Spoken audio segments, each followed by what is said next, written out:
Armu teile ja rahu Jumalalt, meie Isalt ja Issandalt Jeesuselt Kristuselt. Tänase pühapäeva jutluse aluseks on meile antud Jaakobuse kirja 3. peatüki 2–12. salm, mida me juba kuulsime, aga ma loen seda nüüd veel kord. Me kõik eksime paljus, kui keegi ei eksi kõnes, siis on ta täiuslik ja suudab ohjeldada kogu oma ihu. Kui me paneme aga hobusele suitset suhu, et ta oleks meile kuulekas, siis me juhime kogu hobust. Ennäe ka suuri ja rajutuulte aetud laevu juhitakse väikese tüüriga sinna, kuhu tüürimees tahab. Nõnda on ka keel väike ihuliige, aga kiitleb suurte asjade üle. Ennäe, kui väike tuli süütab suure metsa. Ka keel on tuli. Keelse ebaõigluse maailm on seatud meie ihuliikmete hulka nii, et see rüvetab kogu ihu ja süütab põlema eluratta, nagu ta ise on süüdatud põrgust. Jah, igasuguste loomade ja lindude, roomajate ja mereelajate loomust suudab taltsutada ja ongi taltsutanud inimese loomus. Aga ükski inimene ei suuda taltsutada keelt, seda kärsitud pahategijat, mis on tulvis surmavat mürki. Selle samaga me õnnistame Issandat ja Isa ja selle samaga me näeme inimesi, kes on sündinud Jumala sarnasteks. Ühest ja samast suust tuleb õnnistamine ja needmine. Nii ei tohi olla, mu vennad. Kas allikast keeb ühest ja samast soonest magedat ja kibedat vett? Mu vennad, ega viigipuu saa kanda õlimarju, ega viinapuu viigimarju, nii ei saa ka soolase vee allikas anda magedat vett. Aamen.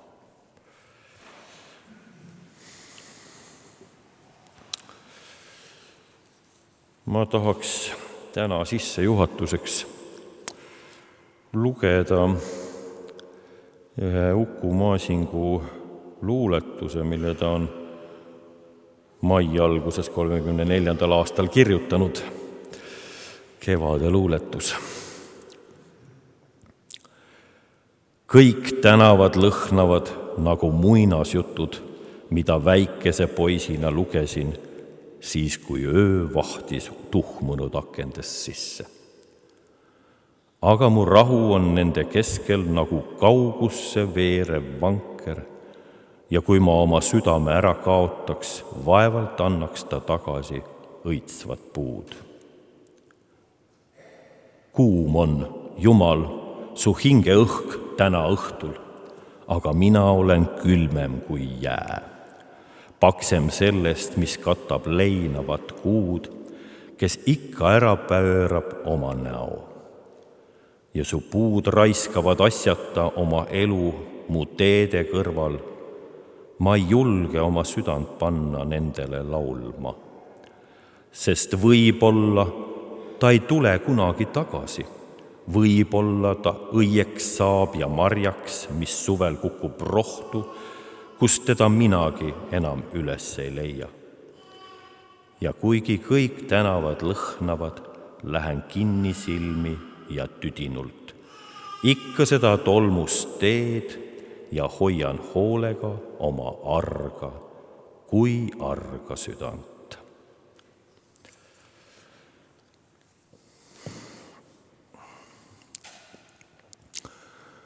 Tänane tekst, mida me lugesime Jaakobuse kirjast, on selline manitsustekst. Manitsustekst, mis tuletab meelde keele taltsutamise vajadust. Tuletab meelde, kuidas sõnad võivad haiget teha, risustada, hävitada. Seda ka rääkisid teised tekstid, mida Kalev siin ennem luges, üsna sarnase mõttega. Ja küllap keele taltsutamise teema pole meile kellelegi väga võõras. Ilmselt on meid kõiki mingil hetkel manitsetud ja õpetatud, et hoia keelt hammaste taga ja nii edasi. Vahetevahel soovitatakse isegi vaikida. Isegi Kalevipojas on selline salm olemas, kus vaikimist lausa kullaks peetakse, kõige väärtuslikumaks peetakse. Säärased õpetused on meile tuttavad. Eks tõenäoliselt ilmselt ikka hirmust, et äkki me muidu ütleme midagi niisugust välja, mis asjad kõik untsu keerab. Ja tõsi, ega see tühjalt kohalt tule. Oleme näinud oma eluski tõenäoliselt, kus keelega nii mõndagi meie jaoks ebameeldivalt korda on saadetud, kas meie ise või meie ümber. Ja siin selles kirjakohas ja nendes teistes tekstides, mida täna oleme kuulnud, on sama mure. Ja kui Jakobus siin alustab seda teksti, et kui keegi suudab ei eksi kõnes, siis on ta täiuslik ja suudab ohjeldada ka kogu oma ihu. Ehk siis täiuslik, kes meist oleks. Ja jõuab ta isegi selle tõdemuseni, et niisama lihtne see meil sugugi ei ole. Me võime ju üritada oma keelt taltsutada. Me võime ju proovida kontrollida seda, mis meie suust välja tuleb. Ja ma arvan, et see on igati mõistlik, et me seda üritame. See on igati mõistlik, et me õpime oma keelt kasutama või ka siis mõnel hetkel hoopis vaikima, kui see on paslik ja vajalik kellegi teise kuulamiseks näiteks. Niisama vaikimine ilmselt ei ole põhjendatud. Hirmuga vaikimine näiteks, et äkki ma ütlen midagi valesti. Siis mõjub see vaikus sama hullusti kui keelega millegi väljaütlemine. Aga kui see nüüd kõik nii keeruline on, meid siin õhutatakse seda tegema piiblis ja meie vanemad õpetavad ja ilmselt meie õpetajad õpetavad veel teisedki ja küllap me isegi ja ikka oleme hädas. Minu meelest toob Jakobus siin võrdluseks küll natuke teise mõttega kaks head sellist pilti. Kõigepealt hobuse juhtimise ja siis ka laeva juhtimise mõtte sisse. Et justkui õhutades võtama juhtimist enda kätte ja taltsutama hobust, suunama laeva, keelt nagu laeva, sõna nagu laeva. Aga minu meelest, kui ma nüüd natukene sügavamale nende piltide sisse läheksin, siis olen ma ka ratsutanud ja tean, et kes muidugi on rohkem, võib minulle seda vastu vaielda siin võib-olla, aga mulle tundub, et hobuse juhtimine algab suhtest hobusega. Ja just nimelt kõigepealt suhte loomisest ja teiseks hobuse tunnetamisest, tegelikult koos tunnetusest. Siis hakkavad asjad sujuma, siis tekib rütm, siis tekib õige suund, õige tasakaal. Ja laeva juhtimisest tean ma ka üht-teist, et olen sedagi teinud, lausa paberid selle kohta mulle antud. Ma arvan, et seal on vaja kindlasti teadmisi, aga taaskord tunnetust. Alles eile olin mere peal süstaga. See ei ole küll päris laeva juhtimine, aga vahest võib-olla keerulisemgi. Ja teatavasti eile poolest päevast hakkas meri üsna tormiseks minema. päris tormi kätte ma ei jäänud, aga siiski sai päris tugevat lainet tunda. Ja eriti, kui see tuul alles hakkab aru saama, kuhu suunas ta puhuda tahaks ja laine sellega koos ka natuke segane, siis tuleb olla ääretult tähelepanelik, kust poolt kõvemini tõmmata ja kuhu poole tüüri keerata. Kogu aeg, kogu keha töötab ülima tähelepanuga. Kuhu ma nüüd siis nende näidetega välja tahan jõuda?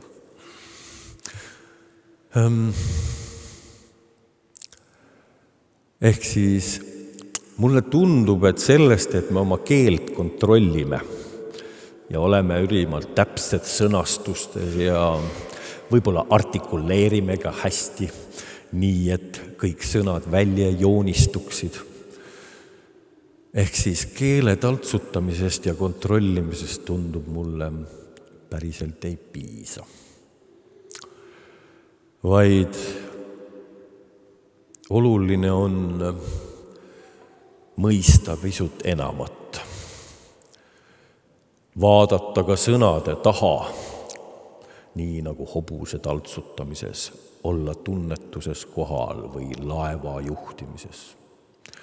Tunnetusega kohal olla. Aga mis siis on keele puhul, sõnade puhul see, milles me tunnetusega kohal võiksime olla? Aga mõelge, millal tulevad meie suust kibedad, pettunud, halvustavad, naeruvääristavad, hävitavad sõnad? Siis ju, kui me tunneme ennast hirmunult, ebakindlalt, abituna ja nii edasi. Maasing oma luuletuses kõndides läbi kevade ei saa seda märgata, sest kardab. See, kes seal luuletuses kõnnib, kardab oma südant kaotada, kardab usaldada, kardab uskuda. Hirm on see, mis paneb meid valima kontrollimise, milles me sootuks kontrolli võime kaotada. Hirm on see, mis pärsib meie vaba liikumist, meie tunnetuslikku kaasaloksumist lainetega, nõnda et ka tormisemal laine puhul väike laevuke püsib tasakaalus. Ehk siis tundub mulle, et tänane pühapäeva teema toob meile lahenduse. Ja see on Jeesus, meie aitaja. Ja siia juurde see kirjakoht. Rudjutud pilliroogu ei murrada katki ja hõõguvat tahti ei kustutada ära. Ehk julgus uskuda, ilma hirmuta kaotada südant, mis äkki, mine tea, marjane rohu sisse poetub ja sealt enam leitav ei ole. Kui ma tean, kui ma endale päevast päeva meelde tuletan, et mul on Jumal, kes rudjutud roogugi ei murra katki. Mul on Jumal, kes on inimesena siia maailma sündinud ja talle läheb väga korda see, kuidas mina oma eluga toime tulen. Kui mul on Jumal ja ma iga päev viin ennast tagasi selle tunnetuse juurde, et ta on kohal, tema avastamise juurde, siis ei pea ma muretsema oma eksimuste pärast, ei keeles ega tegudes. Ei pea ma muretsema iseenda õnnestumise pärast, sest see kõik, mis toimub, saab tasakaalustatud, sest meil on Jeesus meie aitab.